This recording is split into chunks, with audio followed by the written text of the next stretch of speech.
Aksi para penari rampak beduk ini menandai dimulainya pergelaran budaya Lebaran Betawi di kawasan Kampung Sawah, Pondok Melati, Bekasi, Jawa Barat pada Sabtu siang. Beragam acara dihadirkan dalam pergelaran budaya ini.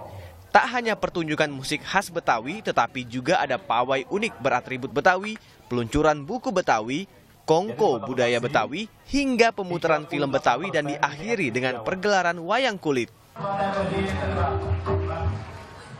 Dan yang tak pernah ketinggalan yaitu kuliner khas Betawi. Aneka jajanan tradisional Betawi bisa ditemukan di sini. Bahkan hingga menghadirkan cara pembuatan dodol Betawi yang sudah sangat jarang ditemui.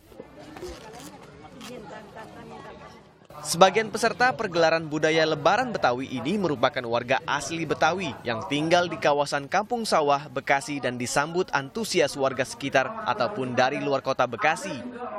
Cukup kreatif karena saya kayak baru pertama kali ya datang ke acara untuk Betawi ini. Terus ya untuk lebih menjalin silaturahmi orang-orang Betawi aja ya. Jadi kan orang yang nggak tahu tentang Betawi itu jadi tahu gitu kan tentang masakannya, tentang seni-seni budayanya, tarian-tarian Betawinya. Tapi juga ada tarian-tariannya tuh sempat aku nggak tahu juga, jadi tahu kan. Pergelaran budaya Lebaran Betawi juga diselenggarakan warga Betawi di Jurang Mangu, Tangerang Selatan, Banten.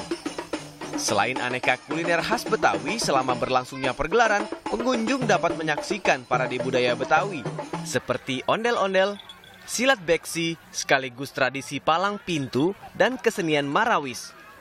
Pada puncak acara, ada pertunjukan lenong. Filosofinya karena ini dari acara rakyat Jurang Mangu Barat, sebenarnya banyak yang minta dari beberapa kelurahan yang minta, tapi ikon pertama Jurang Mangu Barat ya kita tampilkan di sini aja dulu. Luar biasa, antusias masyarakat itu luar biasa. Malah dia minta ditambah kalau bisa seminggu. Pergelaran budaya Lebaran Betawi ini diselenggarakan rutin setiap tahun untuk mengenalkan dan melestarikan budaya Betawi. Tim Liputan, Kompas TV.